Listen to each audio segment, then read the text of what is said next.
Ella es la doctora Hilda Molina y Morejón, neurocirujana, fundadora del Centro Internacional de Restauración Neurológica, CIREN, en Cuba. Fue diputada a la Asamblea Nacional del Poder Popular. En 1994 presentó su renuncia a todos sus cargos y a la militancia en el Partido Comunista de Cuba. Solicitó repetidamente a las autoridades cubanas el llamado permiso de salida para viajar a Argentina, donde vive su hijo Roberto Quiñones, también neurocirujano. Pudo salir años después por la presión internacional de presidentes y amigos de Castro. La doctora Molina fue inclusive inspiración para la novela de Marcos Aguinis, La Pasión según Carmela. La tengo aquí. Y lo primero que se me ocurre después de darle los buenos días y el agradecer que esté con nosotros y haya aceptado esta conversación, ¿por qué renuncia si estaba logrando su sueño, que fue el CIREN, si tenía los contactos con algunos de los más importantes especialistas del mundo, inclusive hasta con premios Nobel que le ayudaban y que hicieron posible, gracias a sus esfuerzos y el respeto que tenían por usted, el famoso CIREN? Bienvenida, cuéntemelo todo.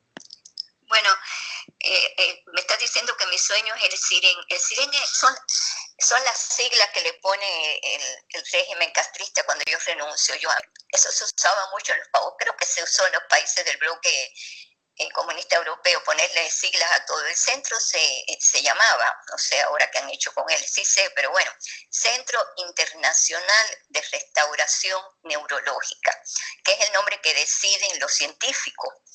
Y así lo llamaba yo. A ellos les encantaba abreviar, o tal vez para que no se viera tanto la palabra internacional, ¿no? Cuando yo renuncio. Sí, ese centro fue mi sueño profesional y lo gestioné. Yo diría que casi puede parecer lo que viven en un país normal, que esto que yo voy a decir es raro, ¿no? Pero los científicos, no, los médicos en general en Cuba, en aquella época que yo estudié medicina, estábamos absolutamente desvinculados del mundo.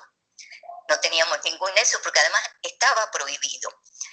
Me acuerdo que nos decían desde la carrera de medicina, no se pueden comunicar con el exterior, se llamaba, era un delito, era la comunicación consulta o no autorizada con el exterior. Sin embargo, yo me di cuenta, desde que era estudiante de medicina, que no podía ser que fuéramos una potencia médica. Yo creo que con un poquito de sentido común, y si uno trata de pensar con su propio cerebro, se puede dar cuenta de las cosas. Yo decía, pero ¿cómo yo voy a saber que es verdad lo que se está diciendo si yo no tengo información de lo que está pasando en el mundo? Me tendría que creer lo que dicen.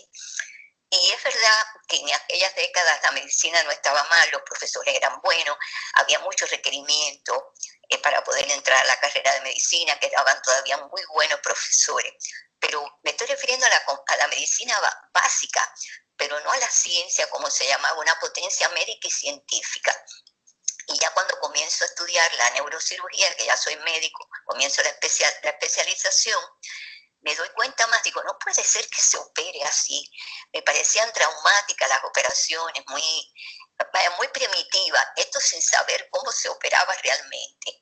Y ahí yo empiezo a tratar de tener información del mundo, pero nada, no encontraba nada, hasta que le contaba ayer a usted que me encuentro con la bibliotecaria de la institución donde yo estaba haciendo la especialidad, una señora mayor, que me ve tan desesperada registrando los estantes de la biblioteca, me pregunta qué busco, digo, alguna información del exterior. Y me llama entonces para un pasillo pensando que no, siempre pensamos que nos están grabando y filmando, y me dice, mire, acá se reciben unas revistas del extranjero, pero yo tengo la orden de los comisarios políticos. Se llamaban, yo le digo comisarios políticos porque se entiende mejor, ¿no? De los dirigentes del partido, que solamente las puede leer, es solamente para el director.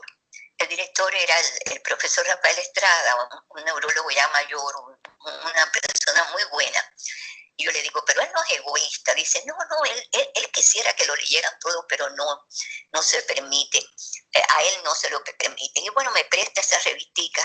Y allí yo leyendo, gracias a Dios, leía bien el inglés, leía bien el francés, porque me había educado en un colegio de monjas donde enseñaban bien esos idiomas. Y me doy cuenta que yo tenía razón, lo que pude leer rápido, veo que publicaciones de personas que yo no sabía que eran tan importantes, pero se estaban publicando cosas que se estaban haciendo en neurología, en neurocirugía, que en Cuba ni siquiera se hacían. Y allí ella me presta como una suerte de catálogo pequeño, Current Content, donde estaban las direcciones de esas personas que publicaban esos artículos. Y yo le dije, yo le voy a escribir a estas personas. Obviamente cuando digo escribir estoy hablando de correo postal, haciendo cola para conseguir sobre y papel.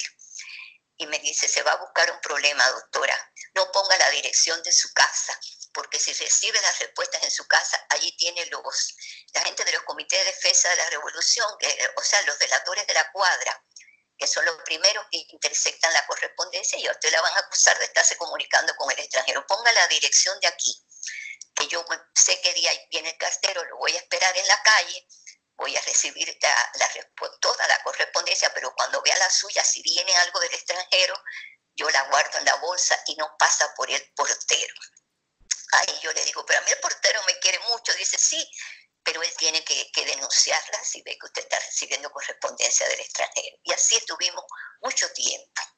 Carmen se llamaba ella, ayudándome, y así fui recibiendo muchas respuestas de los que después fueron mis amigos, no mis mentores, que me ayudaron, porque yo ya le decía, yo necesito ayuda para los enfermos cubanos. Termino la especialidad y entonces me designan a una misión en Argelia. Yo fui de los médicos esclavos que fuimos por el mundo.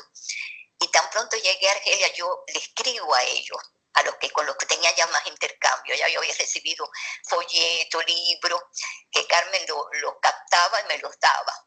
Ya sabía yo que yo tenía urgentemente que buscar una ayuda para los enfermos cubanos.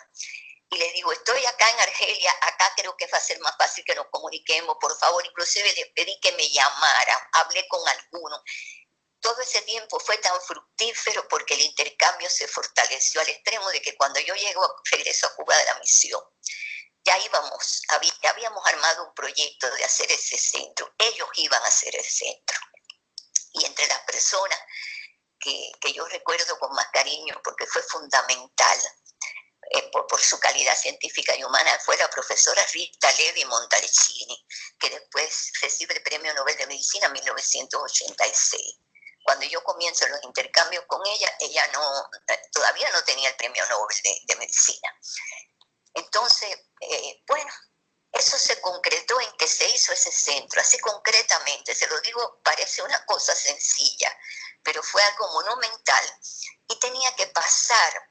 Obviamente, yo había estado haciendo algo en consulto, tenía que pasar por la aprobación del gobierno, si no, no se hacía ese centro.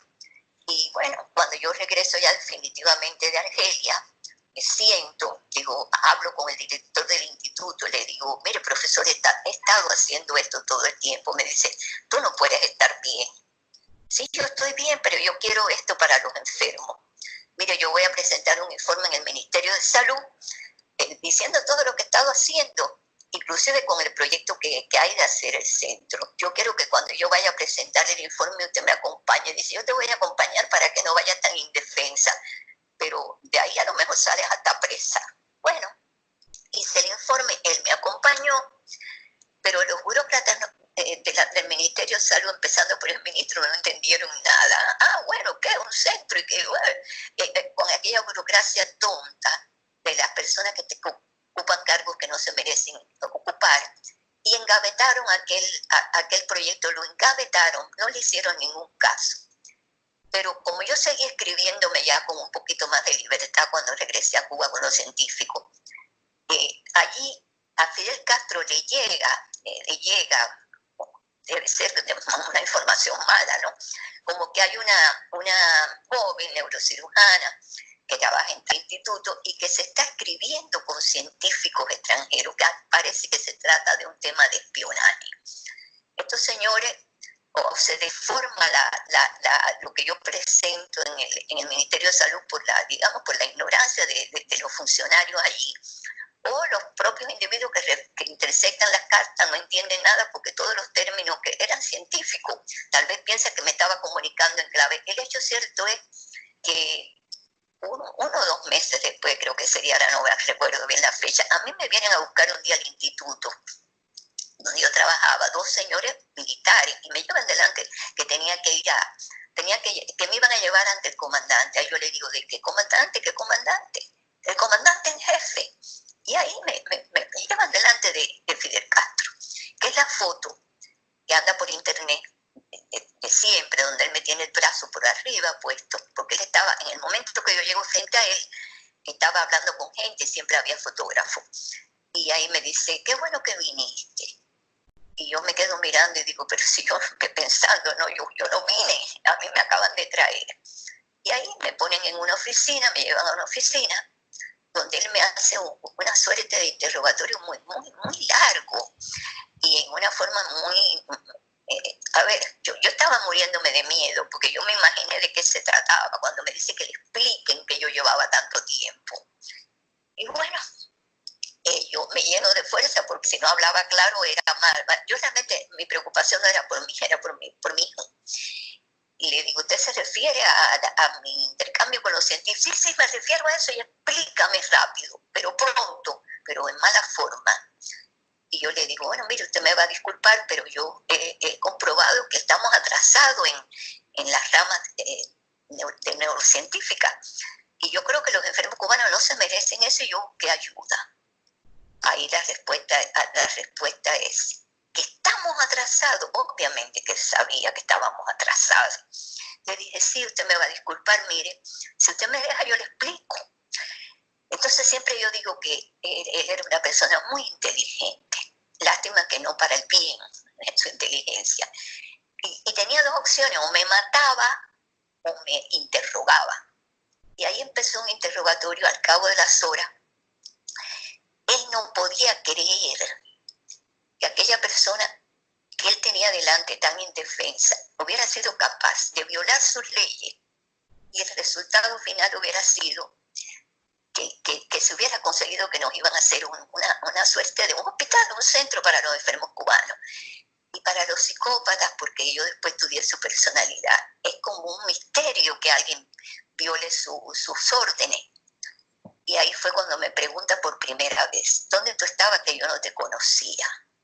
Le dije, yo estaba haciendo lo único que sé hacer bien, que es tratando de mejorar la salud de los enfermos.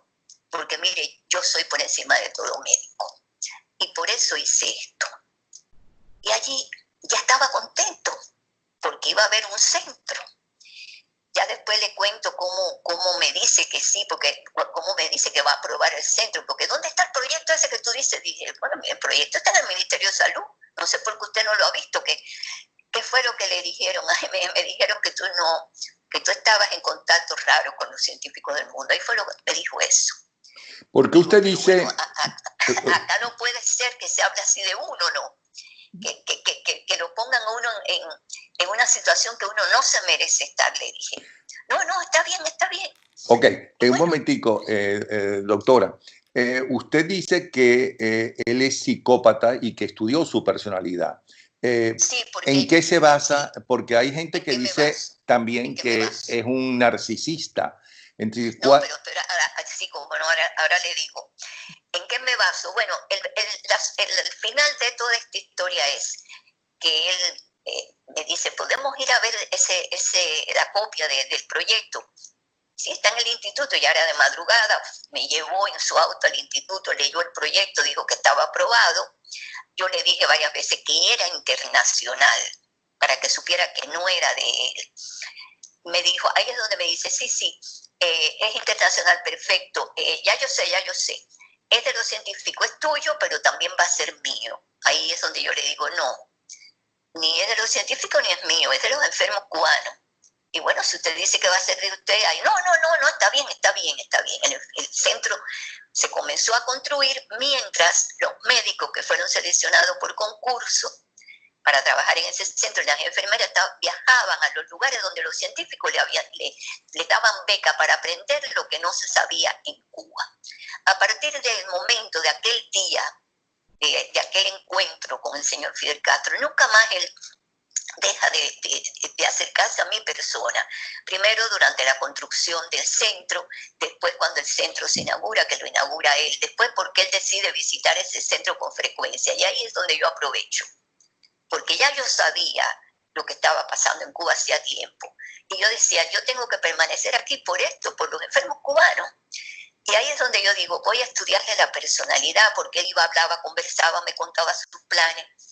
Y digo, a este señor lo han estudiado de lejos su personalidad. Yo tengo la ventaja de que soy de las neurociencias, aunque no dominaba mucho los perfiles, y los estudié muchísimo para poder hacer el perfil. Él tiene los 3 trastornos antisociales de la personalidad: psicópata, narcisista y sociópata.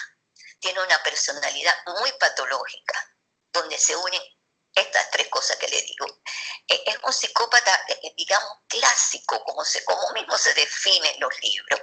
Es un narcisista. ¿Y cómo es un psicópata clásico? ¿Cómo es el psicópata clásico? Sí, o sea, clásico y potenciado, porque además era una persona extraordinariamente inteligente y además un gran estratega para sus planes. Yo creo que el gran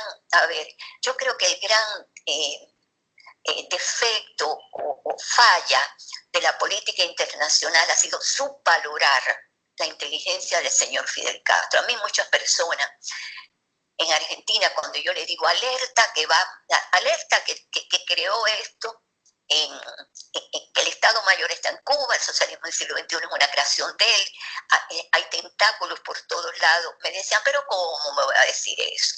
Esa islita, en esa islita del Caribe, le dije, bueno, más respeto por mi islita del Caribe, ¿no? Pero aparte de eso, en cualquier lugar del mundo pueden hacer un monstruo.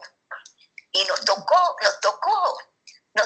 ¿por qué subvaloraron? ¿Por qué han subvalorado la inteligencia de ese señor y su estrategia para llevar adelante sus objetivos? Ok, pero es muy importante que usted nos diga y le diga al mundo cuál es el ABC para reconocer a un psicópata, para conocer a un narcisista, porque ha habido psicópatas y hay psicópatas sumamente peligrosos. Ahí está, por ejemplo, Stalin, que es fue otro psicópata. ¿Pero cree que él era peligroso? Pero claro, ¿cómo que no lo creo? A ver, él está muerto. Que Dios lo haya perdonado. Y sin embargo, sigue su plan, porque sigue avanzando su socialismo del siglo XXI. Ya vamos a hablar de eso, doctora, ya vamos a hablar de eso. ¿Usted quiere que le diga? A ver, él era una persona... Yo quiero que usted nos enseñe. Yo ahora no, o sea, describir los rasgos de un psicópata es largo. Yo solo le digo que a lo largo de su vida, por las conversaciones que tuvo conmigo, el psicópata es una persona absolutamente incapaz de querer a nadie. Usa absolutamente a todo el mundo para sus planes y los desecha. Desecharlo es tirarlos a la basura y hasta matarlo. El problema es que ese es incapaz de sentir empatía ni por los padres, ni por la paternidad, porque yo estudié su pensamiento en base a lo que me decía, ni a los hijos, ni a nadie, ni a su patria, ni tuvo amigos. Todo lo que pasó por delante de su vida fue usado en función de sus objetivos, y sus objetivos, si quiere, después se los digo. Y entonces, además, como era tan inteligente, sabía cómo manejarse con las personas. De conversar, por ejemplo, yo pude comprobar que sus grandes amigos, que se creían amigos de él, pero él no era amigo de nadie, no eran los pobres de la tierra, eran millonarios todos, que iban de diferentes países a adorarlo, a fascinarse conversando con él. Él cultivó una serie de amistades en base a una suerte de carisma personal muy propio del psicópata. Y el narcisista es el individuo aquel que todo lo que hace es por él, únicamente por él. Para él ser Dios, porque era Dios, él era Dios. Y no solamente él se deificó a sí mismo, no. Todos contribuimos, el mundo ha contribuido también por acción o por omisión a convertirlo en un Dios. Y él enfermó al pueblo de Cuba hasta que el pueblo de Cuba lo transformó en un Dios. Les repito, y acá lo importante no es su rasgo de personalidad, sino cómo se confundió el mundo con la capacidad de Fidel Castro para llevar adelante sus planes, pasándole por arriba a todo el mundo. Bueno, doctora, pero usted me está contando también los rasgos de, por ejemplo, Hugo Chávez Frías, que es otro psicópata. La verdad que a Chávez yo no lo estudié, yo le puedo hablar de la persona que yo estudié. Sí, pero punto por punto, lo que acaba de decir punto por punto, ¿no? Excepto la inteligencia, que evidentemente Castro tuvo una inteligencia superior, no a Chávez Frías, a la enorme mayoría de los presidentes del mundo entero, porque además los utilizó y además hizo que lo admiraran, y que uno no entiende cómo líderes demócratas pueden admirarlo. Ajá. Sus alumnos, Chávez, que usted me está poniendo el ejemplo.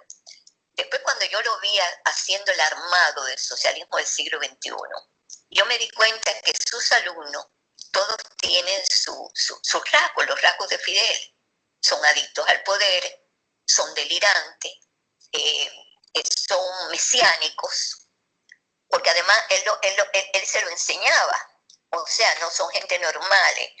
Yo no sé si usted se dio cuenta con Chávez, porque también hay que analizar los detalles. O sea, ellos son los mesías, los iluminados, no es el presidente normal que lo eligieron, no, el mesías que viene a salvar al mundo, que viene a salvar al pueblo. Yo no sé si usted se dio cuenta, y esto tiene que ver con la vida personal de las personas en las cuales a mí no me gusta hablar, pero yo observé, por ejemplo, que Chávez, que Correa, que algunos de ellos, cuando estaban haciendo al inicio de la campaña, iban con las esposas, como suele verse con los presidentes normales, y de pronto desaparecieron las esposas y quedaron solos, porque Dios es Dios y no puede tener una esposa al lado. Este es un detalle menor, pero es como van ellos adoptando el modelo de su mentor, porque además él se lo decía. Él quería que fuera, o que por lo menos figuraran como Dios, aunque dicho sea de paso, Fidel Castro, como era su personalidad de no querer a nadie, por ejemplo, Chávez lo quiso mucho a él, sin embargo él no quería a Chávez.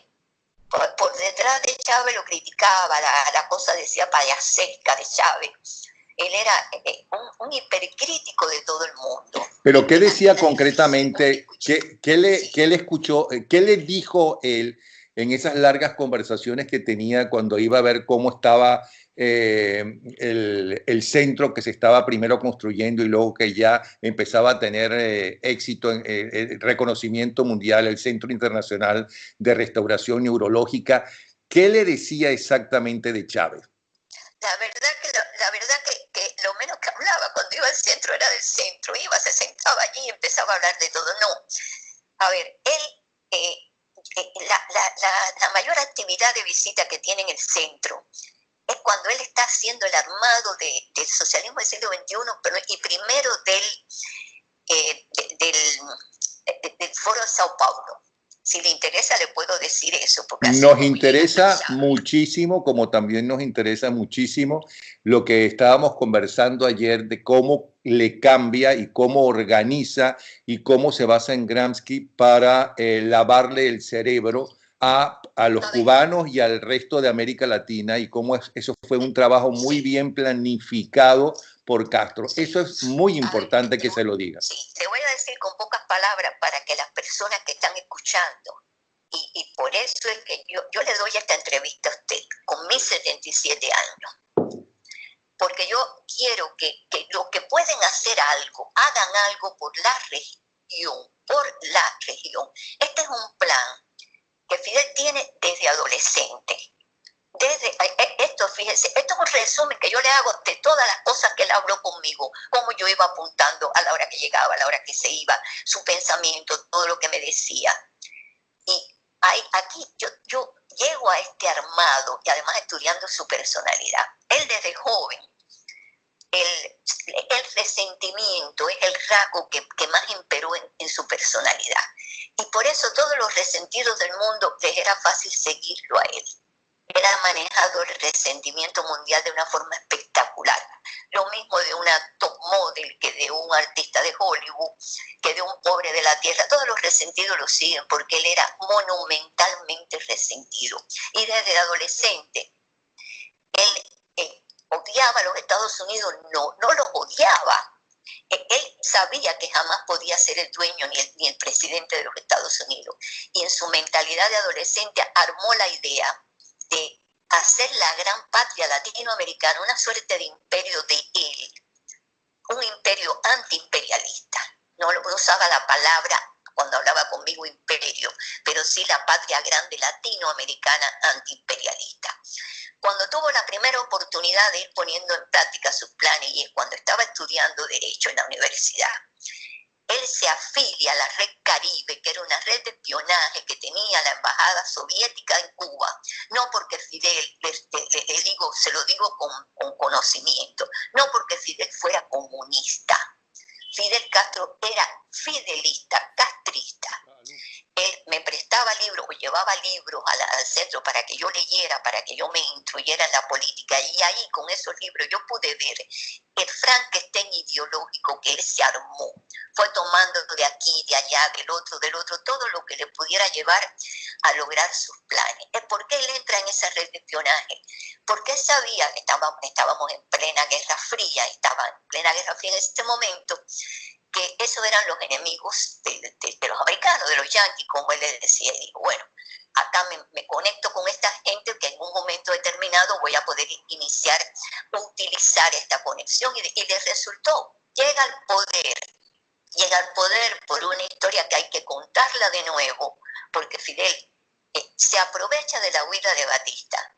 Y allí, con un armado de marketing extraordinario que él lo inicia desde la sierra, se apodera del poder absolutamente y se desconoce, y el mundo desconoce a muchos líderes y a muchas organizaciones que fueron determinantes en el triunfo contra Batista. Pero bueno, llega al poder y ahí él empieza a hacer su armado para la gran patria latinoamericana. Primer paso, la primera conferencia tricontinental en el año 1966, donde se convocan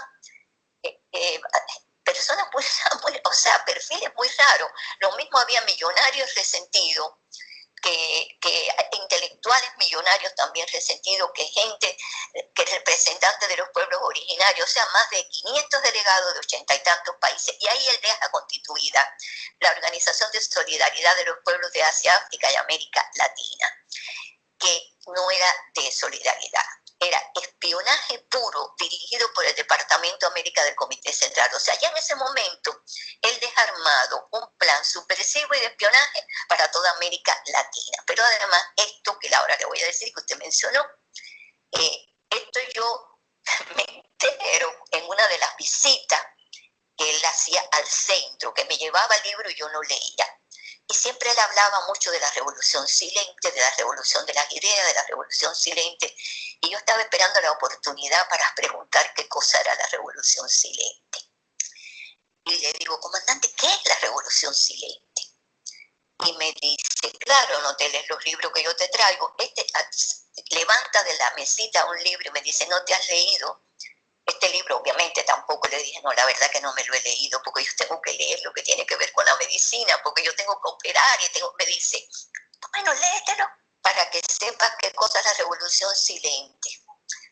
Y esa noche que yo me quedé en el instituto, en el centro, porque había operado caso, y me leí rápidamente aquello, me dio trabajo porque era denso el señor escribiendo. Ahí me entero yo que existía un señor llamado Anthony Gramsci, un ideólogo, un filósofo marxista italiano. Primera vez que yo oí hablar de ese señor. Nosotros en la medicina no hay que estudiar nada de eso, pero esa noche yo lloré mucho, porque me di cuenta que lo que en definitiva decía ese señor en sus textos, o por lo menos lo que yo interpreté y después lo seguí leyendo para saber bien. Fidel Castro llevaba muchos años robándole horadando las neuronas, robándole el alma y el cerebro a los pueblos de América Latina. Y también nos los había hecho a nosotros. Ahí me di cuenta que esa barbaridad que este señor preconizaba, o sea, apoderarse del cerebro de la gente, ya no hacía falta las armas. Cuando volvió al centro le dije, oiga, esa revolución silente, que raro, ¿eh? Dice, no, raro no. Ahí me dice, raro no, los oligarcas, Hilda, son muy malos, pero también son muy bobos. Y nosotros llevamos años ayudando a la América Latina a pensar. O sea, él le llamaba ayudar a pensar, robarle el cerebro a la gente de América Latina. Y como mismo nos había hecho a nosotros, y me di cuenta que por eso nosotros llegamos a aplaudir a nuestros verdugos. Por eso me di cuenta que destruyendo el cerebro de la gente, apropiándose del cerebro de la gente, se podía eternizar. Era espantoso. Y él había tomado de ese señor, de ese tal Gramsci, su doctrina y la había aplicado. O sea, él llevaba tiempo ya. Esta pregunta yo se la hago ya en la década del 80. Pero ¿y cómo se apropia, y perdone doctora, y cómo se apropió, cuál sería el ABC para apropiarse del cerebro de la gente? ¿Cómo? A ver, ya le voy a decir cómo él me lo explicó, pero me lo explicó me lo explicó tratando de que yo viera qué barbaridad tan buena él había hecho. Uh-huh. O sea, me dice, sin darse cuenta que yo podía pensar que también lo había hecho con nosotros, ¿no? Nosotros hemos entrado a los centros educacionales, hablando de América Latina, a los centros educacionales, a los medios de prensa, a los grupos empresarios, a los grupos religiosos, y ahí vamos trabajando con los jóvenes, ayudándolos a pensar, porque los oligarcas no enseñan a pensar. Y a veces yo me di cuenta que es verdad que no enseñan a pensar, no se ocupan de rescatar los valores, que fue lo primero que Fidel Castro hizo cuando llegó a Cuba. O sea, la nación cubana, y me di cuenta yo, había sido edificada sobre 4 pilares y siempre nos enseñaban eso: la familia, la doctrina del amor, la vocación de servicio, o sea, tener un proyecto de vida propio inspirado en la vocación de servicio, y la libertad bien entendida y bien usada. Él destruyó la familia en privilegio del Estado, y aunque no se hablaba de patria potestad, adoctrinaba. O sea, no había educación, no hay educación en Cuba, adoctrinamiento. Un país que estaba basado en el amor instauró el odio. Hizo que cediéramos la libertad y que nadie tuviera un proyecto de vida propio. Todos estábamos llevando adelante su proyecto de vida sin saber cuál era. O sea, él utiliza las organizaciones de la sociedad civil, la estructura social de los países de América Latina, y también en nuestro caso, porque todo ya era de él en Cuba, para infiltrarnos sus ideas mediante una serie de mecanismos que pueden ser los siguientes. Primero, es como una guerra psicológica contra el ser humano inerme. ¿Basado en qué? En discursos epopélicos, donde se exalta el nacionalismo y se exalta también la figura del enemigo poderoso que nos quiere destruir, donde se promueve el odio y la división de la sociedad, donde se hace que las personas sientan que allí en ese Dios está todo, y el individuo pierda la capacidad de darse cuenta que tiene que decidir su vida con su propio cerebro, no que te tiene que dejar que otro te decida cuál es tu vida. Y termina la persona convertida en un robot, en un ente amorfo, que depende absolutamente de lo que diga el líder o el Dios. Es más complicado.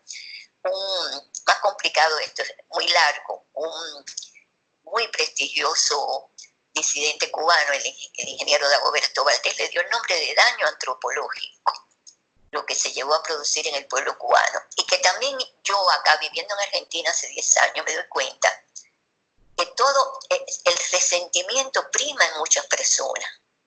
Que tú hablas con los jóvenes y no razonan, es hablando, repitiendo consignas, que muchas organizaciones o personas que quieren transmitir el bien también lo hacen con un enfoque sectario. O sea, se transmiten las cosas sin posibilidad de diálogo, solamente que la persona tiene que asimilar lo que te está diciendo. Las historias reescritas, que es otra cosa, otro instrumento que usa que usó Fidel en Cuba, o sea, de desbaratar la historia, las tradiciones, los valores, y sobre esa ruina edificar una historia nueva, reescrita y falsa, que es la que hay que repetir. Y entonces la gente sencillamente no se atreve a buscar la verdad en Cuba para no ser perseguido, encarcelado. En estos países de por acá no buscan la verdad porque entonces son políticamente incorrectos, porque hay que decir lo que ya establecieron que hay que decir, porque la historia que reescribieron es la que hay que repetir. Y si tú te opones a esa historia, sencillamente eres políticamente incorrecto, y entonces las personas terminan por autocensurarse para no ser políticamente incorrecto, para que no te critiquen, porque los medios están infiltrados también, no buscan la verdad. Yo le digo que, por ejemplo, yo llego en 2009 diciendo alerta, que están por toda América Latina y vienen para acá. Ah, no, pero usted está equivocada, ¿cómo va a decir eso? Claro, vamos, doctora, vamos a aclarar, doctora, vamos a aclarar que cuando está hablando, cuando yo llego, se habla de cuando usted pudo, por la presión inclusive del Papa y de otros dirigentes políticos, salir de Cuba, donde no la dejaban salir ni a usted ni a su madre. ¿Cómo se llama? Llega a Argentina, y en Argentina empieza a decir lo que usted vivió y no creían, pensaban que usted estaba exagerando, ¿no? Sí, yo creo que, yo siempre digo, empiezo diciendo, miren, yo no soy analista política, no quiero serlo, no lo soy, pero lo que yo estoy diciendo no es opinión, yo no estoy opinando. O sea, yo puedo opinar en base a la información que tengo, pero cuando yo les digo que el armado lo hizo Fidel y que tiene esta característica y que es así, yo no estoy opinando, yo me consta, es información que yo tengo, porque me había quedado diciendo la secuencia de todo esto en lo que era a Gramsci, que no ha parado, Gramsci no ha parado, la revolución silente no ha parado, pero Fidel salta muy pronto a lo que es la injerencia subversiva en América Latina con la guerrilla. Eso usted también lo sabe, eso fue evidente. O sea, hubo un momento que había espionaje, que había revolución silente de Gramsci, y además la guerrilla, que todo Cuba era es un santuario de subversivo, y allá se entrenaban, se adoctrinaban, se habituallaban, todo. Él unió esas cosas, y ya cuando él sabe antes del colapso del bloque comunista soviético, Fidel sabe que va a pasar eso, porque él tenía amigos en la KGB que se lo informan con tiempo, que fue cuando él inició actividad muy ansioso en Cuba, ¿no? Porque sabía que se le terminaban los mentores que le daban el dinero. Y allí él sale corriendo a reorganizar su plan en América Latina y a preparar a Cuba para lo que él llamó periodo especial. Y allí es que crean el Foro de Sao Paulo. Yo en ese momento era el momento que él más visitaba el centro. Y yo le puedo asegurar que de la idea del Foro de Sao Paulo no fue Lula, fue él. Claro, él creo, esta parte sí la creo, él decide que sea Lula como quien dé la cara por la importancia que tenía el Partido de los Trabajadores y de la dimensión de Brasil con respecto a Cuba, un país más grande. Pero se crea el Foro de Sao Paulo para hacer, así está entre los objetivos, la revolución socialista en América Latina por la vía electoral, porque allí es donde él me vuelve en una conversación ya en ese momento a decir otra vez que los oligarcas son malos, pero bobos. Y ahí me dice, ¿sabes qué, Hilda? Pero con una sonrisa, con aquella mirada absolutamente extraviada que él tenía. Me dice, son malos, pero son bobos, porque han creado esa tontería de la democracia.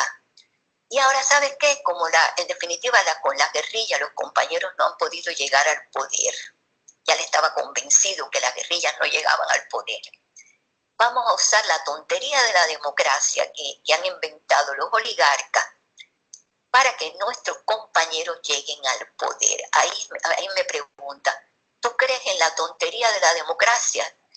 Y yo me quedo mirándolo y no le puedo contestar nada porque lo que le debía haber contestado era, bueno, pero ¿de qué democracia se habla? Si desde los 15 años te llegó al poder y yo no sé ni lo que es la democracia. Me quedé mirándolo y no le respondí. Ya él, en esa década, estamos hablando del 87, 88, había decidido sencillamente cambiar la guerrilla por utilizar la democracia, la vía electoral para llegar al poder. Y ahí sumó este comentario, porque solamente algunos podemos hacer felices a los pueblos. Fíjese qué delirante comentario. Y él estaba bueno, caminando, típico de un psicópata y narcisista como él que piense así, claro. Sí, pero bueno, en un hombre inteligente que me diga eso a una persona que sabe que también es inteligente, yo pensaba, él creerá que me está engañando. Yo lo pensaba, aunque yo ponía cara así como para que siguiera hablando, porque yo sabía que era información privilegiada y yo pensaba que en algún momento podía serle útil a personas para que no tuvieran que vivir lo que hemos vivido en Cuba. Bueno, crea el Foro de Sao Paulo, empieza a funcionar el Foro de Sao Paulo, pero ¿sabe qué? Algunas veces me comentó del Foro de Sao Paulo, como que eran asambleas, como que hacían comunicado, más o menos algo así como que hacían ruido, pero él quería su patria grande latinoamericana, era lo que él quería y sabía que con el Foro de Sao Paulo no lo iba a lograr. Y es cuando rápidamente empieza a trabajar en el socialismo del siglo XXI, buscando un delfín. Porque ¿cuál era el objetivo? Llevar sus ideas, su poder y su influencia por América Latina, crear un bloque, la patria grande latinoamericana antiimperialista con una nueva cara, más joven, con una nueva imagen y con un nuevo nombre. Él tenía dos lugares en los que siempre fijó su atención: Venezuela y Argentina. Venezuela, obviamente que por el dinero y el petróleo. Argentina todavía no sé por qué. Nunca pude saber por qué esa obsesión con Argentina. No pude saber eso. Y qué raro, doctora, que no se fijó en un país cuyos gobernantes, por cierto, veían con muy buenos ojos siempre a Fidel Castro, como es México. No, ni hablaba de México. No.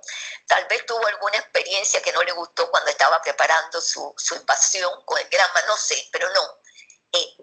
Venezuela, que yo inmediatamente dije, esto es por el petróleo, y Argentina. Entonces, en ese tiempo se produce el golpe de Estado de Chávez a Carlos Andrés Pérez, que dicho sea de paso, Carlos Andrés Pérez era amigo de Fidel, por lo menos Fidel hablaba muy bien de Carlos Andrés Pérez, después empezó a hablar mal de él, pero intercambiaban eso.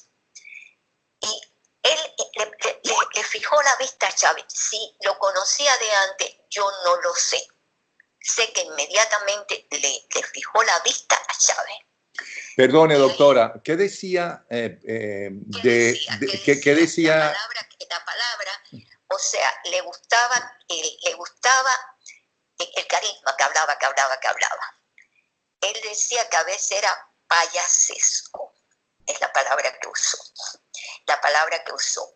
Pero bueno, ahí le pegó la vista a Chávez. Antes de que me siga hablando de Chávez, ¿qué decía de Carlos Andrés Pérez para bien y para mal? No comentó ni para bien ni para mal. Carlos Andrés, eso no me lo decía en privado. Lo decía, por ejemplo, cuando hablaba en público, 2 o 3 veces lo mencionó. Pero ahí yo inferí que era amigo. No, en privado no hablaba de Carlos Andrés Pérez. En el momento que le da el golpe de Estado que Chávez da el golpe de Estado, él se fija en Chávez. Y entonces inmediatamente estaba como contento, como emocionado, porque dijo acá. Yo estoy segura que ninguno de los que fueron surgiendo para el socialismo del siglo XXI le gustaron. De eso sí estoy seguro, porque no le gustaba a nadie. Cuando Chávez es condenado a prisión, estaba muy preocupado Fidel. porque ahí el hombre iba para prisión. Y le gustó mucho una diatriba de esa encendida de Chávez que Chávez dijo antes de entrar a prisión. Me acuerdo que andaba con eso, diciendo que sí, que muy bien, que era muy convocante, qué sé yo. Chávez entra a prisión, Fidel preocupado, no lo veía, sé que estaba buscando por otros lados, pero da la casualidad que Rafael Caldera indulta a Chávez. El problema es que yo creo que fue un indulto, me parece. El problema es que Chávez no cumple su condena.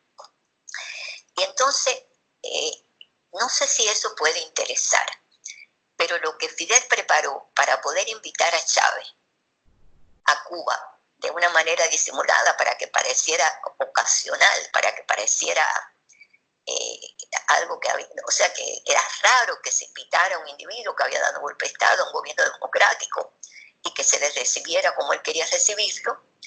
El problema es que él envía a Eusebio Leal, el historiador de la ciudad, el historiador más destacado de Cuba, a que vaya a Venezuela y hable, creo que hable en un lugar público sobre José Martí, y que inviten a Chávez, que Chávez se emocione y aplaude, qué sé yo. Y allí, en ese evento, hay un encuentro entre el historiador y Chávez, que Chávez le da viva a la revolución, etc. Y Leal le promete a Chávez, y aquello trasciende, que lo van a invitar a Cuba. Cuando Leal regresa a Cuba y le dice a Fidel, está la misión cumplida, que ya está invitado Chávez, que trascendió, entonces Fidel le ordena que lo invite, pero por la llamada, por una rama de la cosa de toda la institución histórica que tenía el historiador, que tenía que ver con Simón Bolívar. Y Chávez es invitado así, con este enfoque, o sea, va como invitado por el historiador, por el tema de Simón Bolívar, pero Fidel no se puede aguantar y lo recibe en la galería del avión como si fuera un jefe de Estado. Y allí se inicia una serie de conversaciones y de negociaciones en que ellos le prometen, él y Raúl, le prometen a Chávez, o sea, le piden a Chávez, tú puedes, necesitamos que tú vayas por América Latina presentando un socialismo democrático, un socialismo más abierto económicamente, y con un nuevo nombre, que todavía no existía el nombre, con una nueva imagen. Y nosotros te vamos a ayudar a que seas candidato presidencial, te vamos a pagar la campaña, te vamos a organizar la campaña. Y Chávez acepta, no digo yo, acepta maravillado. A partir de ese momento, Chávez es un devoto alumno de Fidel. Y Fidel, encontrándole 500.000 defectos, pero en definitiva lo usa a Chávez para este objetivo. Chávez llega al poder y allí eso le abre al castrismo, que ya Chávez tenía la orientación de ver cómo aparecían los líderes de diferentes países para que el bloque se fuera ampliando. Así fue apareciendo después Evo Morales en Bolivia, fue surgiendo Correa por allá, apareció Lugo en Paraguay. Bueno, por acá estaba Lula, obviamente, que siempre conservó una cierta, digamos, una cierta independencia con respecto a Fidel, se llevaban más o menos bien, pero era difícil que Lula se subordinara absolutamente a Fidel como lo hizo Chávez. Y el nombre, le interesa saber de dónde salió el nombre. ¿Quién escogió el nombre del socialismo del siglo XXI? Claro que nos interesa. Bueno, Fidel, eso lo viví yo y me quedé espantada, porque Fidel siempre criticaba duramente a los teóricos. Mira estos tipos, me decía, los mismos tipos de esos que él me llevaba los libros para que yo me los leyera. Se pasaron la vida cómodamente sentados, escribiendo y escribiendo y escribiendo para que nosotros los revolucionarios hiciéramos las cosas. O sea, nosotros tenemos que hacer lo que los tipos esos escribieron. Los tipos, fíjense, estamos hablando de Marx, del otro. Y un día tiene en la mano un folletico, no era muy gordo el libro, o sea, ese no me lo prestó, lo tenía en la mano. Me dice, mira, estaba hablando de Heinz Dietrich, el creador de esa doctrina que él llamaba socialismo del siglo XXI, que yo ni sé a derecha qué cosa es lo que trata el socialismo del siglo XXI, de Heinz Dieterich. Fíjate, estaba muy molesto porque le gustó el nombre. El Heinz Dieterich, un sociólogo de origen alemán que en ese momento vivía en México, yo no sé dónde vive ahora. Y Fidel le orienta a Chávez, así, literalmente, que contrate a ese hombre como asesor, pero para apropiarse del nombre. No, porque le dice, no te fijes en lo que escribe, el nombre. Y Chávez contrata al señor, que al final no sé en qué paró el contrato, o el señor, para quedarse con el nombre, porque a Fidel le gustó el nombre.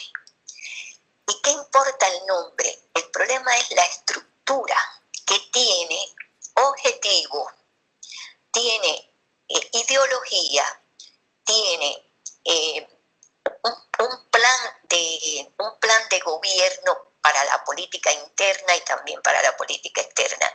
O sea, yo tengo acá delante de mí todo lo que yo anoté y algunos documentos al respecto que yo pude obtener sobre eso. O sea, no es una cosa improvisada, es una cosa bien preparada, con todos estos aspectos que les digo.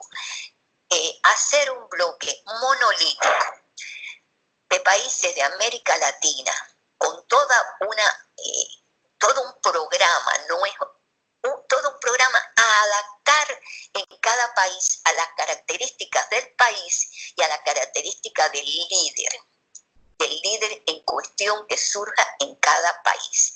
Pero acá viene la otra cosa preocupantísima que él me dice.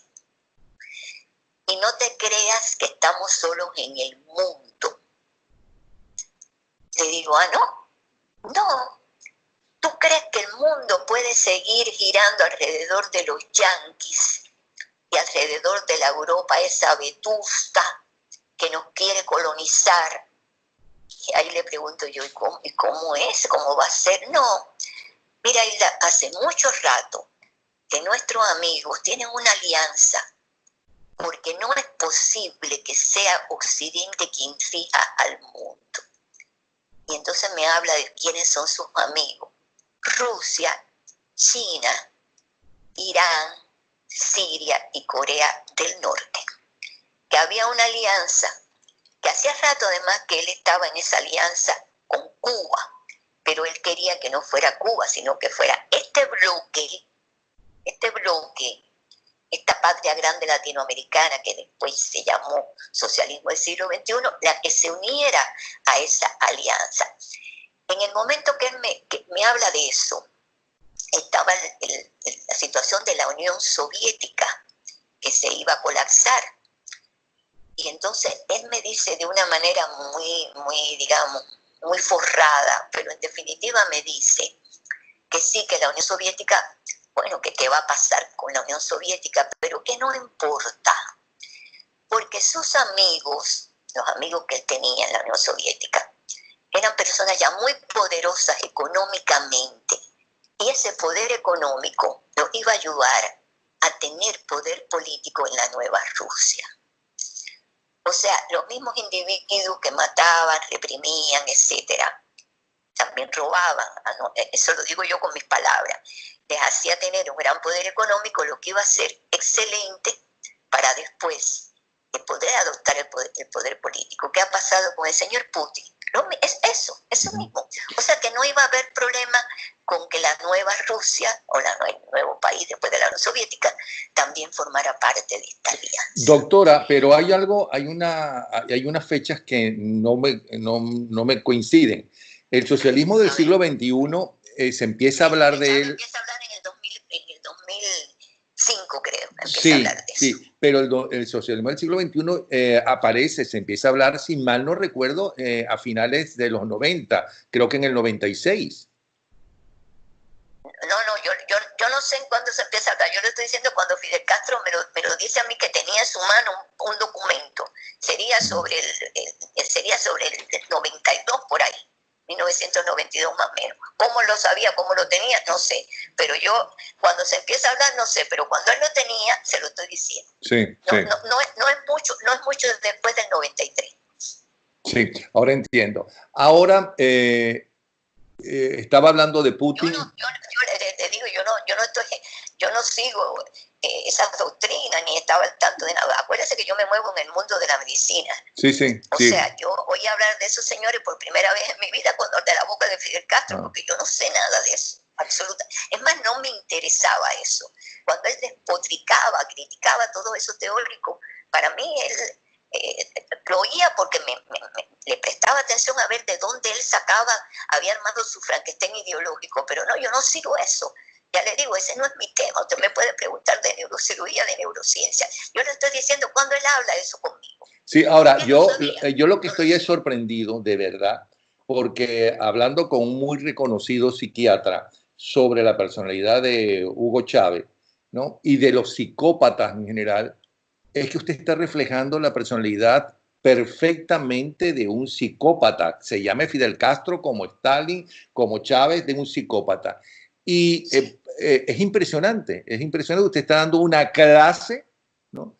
sobre eso. Ahora, estaba hablando de que también Fidel Castro, al igual que Chávez, es narcisista. Usted se imagina lo que significa para una persona tener que soportar horas. A mí me han dicho personas amigas mías que yo no salí de allí de mente porque Dios me ayudó. Bueno, pero espérese un momentico, no se haga la víctima. Que el pueblo, déjeme decirle, el pueblo cubano se tuvo, y el pueblo venezolano ha tenido que soportar horas y horas y horas de cadenas de televisión, los cubanos de Fidel Castro y los venezolanos de Chávez Frías. O sea que todos, no solamente usted, todos hemos sido víctimas. Lo que pasa es que usted lo tenía enfrente y no podía abrir la boca y llevarle la contraria. En cambio, uno en la casa podía insultarlo. Yo esa pura influencia, porque yo también veía las cadenas esas, pero aparte, llegar a la conclusión de que yo tenía delante un monstruo y que estaba escuchando todas aquellas barbaridades que dicho sea de paso, déjeme decirle, ni siquiera le he dicho una mínima parte de la parte humana, de su concepto sobre la maternidad, sobre cosas normales que eran, a mí me impresionaban a veces mucho más que toda esta cosa de cuando hablaba de toda esta gente, del 7 y del otro y del más allá, cuando hablaba de situaciones humanas que definen exactamente la monstruosidad de una persona, era cuando a mí más me impresionaba, porque ya le digo, mi tema no es la política. Mi tema no es la política. Pero fíjese que eso que está diciendo es muy, muy interesante cuando habla de la parte humana, porque si algo manejan ellos es de su supuesto amor por el pueblo, oprimido y demás. Por ejemplo, ¿qué le decía de la maternidad? Un día me pregunta, porque él veía, yo tengo un solo hijo. Obviamente obviamente usted sabe lo que se quieren los hijos. Y además yo siempre sentí con mi hijo, porque yo fui o sea, yo me consagré a ese proceso a los 15 años que creí en ello. Y allí nos tenían siempre en los trabajos voluntarios, en los entrenamientos militares, en todo eso que después me caso muy joven, tengo mi hijo muy joven, y me tenían en todas esas tareas y yo me privé de momentos irrepetibles de la vida de mi hijo. Nunca los metí en los círculos esos que vuelven a los niños soldaditos desde bebé. Mi madre me lo ayudó a criar. Pero a mí me quedó ese vacío, que por siempre le digo a las mujeres que prioricen la maternidad. Y él me dice un día, ¿tú quieres mucho a tu hijo, Ilka, eh? Le digo, sí, claro que lo quiero mucho. Ahí le estaba dando armas que después utilizaría cuando me separa durante 16 años de mi hijo. Le estaba dando el arma. Le digo, pero claro, es normal, me dice textualmente. Tú eres demasiado inteligente.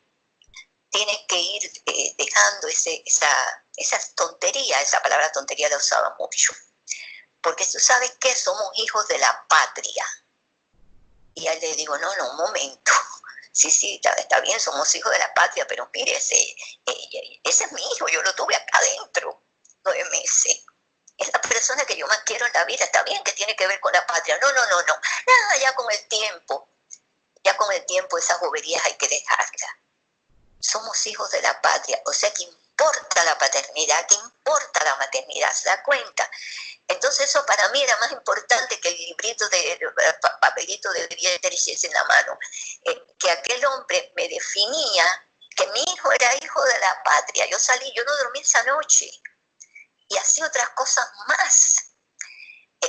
O sea, fíjese, yo tengo todo el pensamiento de él escrito. No me decía, te voy a definir la maternidad, la paternidad, no, pero me lo soltaba. Igual me soltaba eso de que solamente algunos hacemos felices a los pueblos. Por favor, cosas así. Y que nada comprometiera su pensamiento, que nada comprometiera su pensamiento. Hay cosas que pasaron allí, conversaciones que ya le digo, a mí me dejaron con un trauma y yo no me victimizo de manera alguna. Yo no es una característica de mi personalidad, solo le estoy diciendo que a mí me impresionaban más sus conceptos humanos, sus monstruosidades de la vida esa que tenemos que vivir los seres humanos, que hasta el tema de la política, porque bueno, los políticos siempre, todavía no me he encontrado con uno que maneje las cosas con la ética que debe manejarse. Puede ser que exista, pero yo no me lo he encontrado. Una pregunta, porque ya llevamos una hora de conversación y esto me da pie para pedirle públicamente una segunda conversación donde ya podamos verla, porque por razones personales de una operación que ha tenido recientemente la doctora Hilda, pues no podemos presentarla como quisiéramos. Y lo importante, en definitiva, es lo que nos está diciendo. Pero esto nos da pie para una segunda conversación con ella y se lo voy a pedir públicamente para comprometerla públicamente. ¿Podemos hacer una segunda? Sí. Usted no sabe lo importante que es todo lo que usted ha dicho, ¿no? Para tratar de entender qué pasó con nosotros los venezolanos. Pero si los cubanos hubieran tenido el principio de la llamada revolución, que no fue sino una involución, como sucedió en Venezuela, que fue una involución, ¿no? Hubieran tenido una persona como usted, víctima de de Stalin y compañía, y le hubieran creído, tal vez hubieran salido primero y no estuvieran tan convencidos como se estuvo al principio en Cuba, prácticamente masivamente, por Fidel Castro cuando llegó. Bueno, no solamente en Cuba, en toda América Latina y en toda Europa. Pero yo le quería preguntar, antes de finalizar esta primera conversación, el pueblo cubano, eso que hablamos ayer en privado, el pueblo cubano, ¿hasta cuándo fue fidelista o sigue siendo fidelista? ¿Es marxista? ¿Es comunista? ¿Qué pasa hoy en día con el pueblo cubano? El pueblo cubano nunca fue comunista. En Cuba, es más, yo tenía 15 años cuando ellos llegaron al poder. Yo tenía una madre súper inteligente y un padre súper inteligente que yo me pude documentar muy pronto de temas políticos que yo con mi edad no dominaba. Sí sé, en Cuba había un Partido Socialista Popular que apenas ganaba 3 votos y que porque muchas veces estaba censurado ese partido cuando se cortaban las relaciones con la Unión Soviética.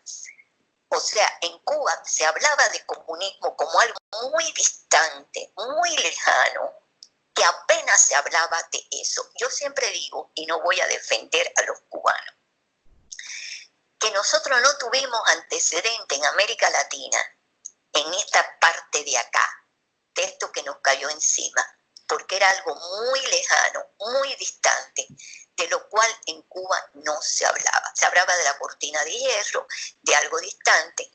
Entonces, por ejemplo, hay una carta que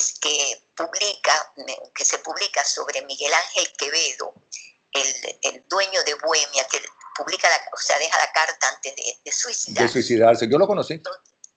Sí, bueno, donde esa carta para mí es muy importante porque él allí, habla de su culpa en haber ayudado a consolidar a Fidel Castro, pero habla de todo lo culpable.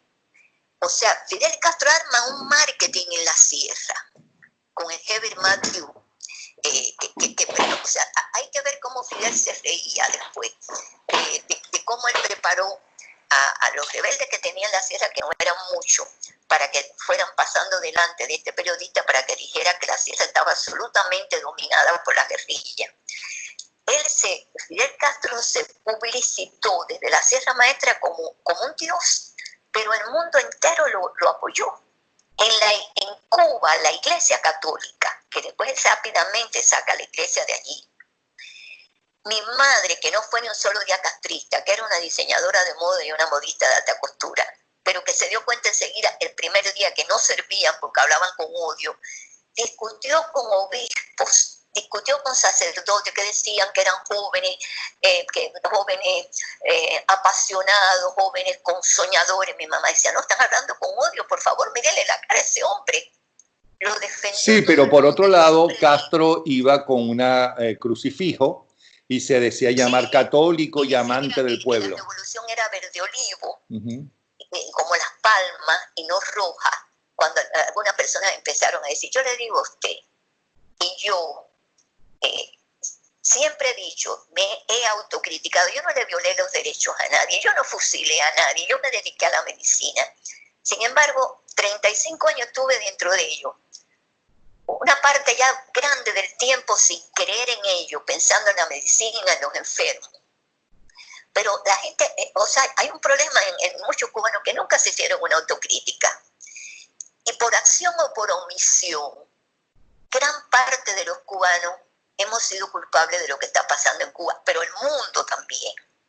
O sea, cubanos que salieron de Cuba escapados sin abrir la boca en Cuba. Por eso yo dije, cuando yo renuncie, digo aquí del frente a ellos lo que yo pienso, para no decirlo afuera, lo quiero decir frente a ellos. Sin embargo, muchos que después se convirtieron en líderes, dando cátedra de democracia, no hablaron en Cuba, no abrieron la boca en Cuba. Y está muy bien, está muy bien.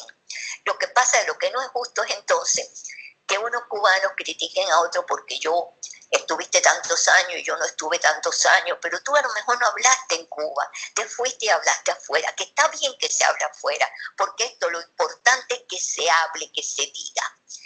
Pero yo repito, los cubanos no tuvimos antecedentes.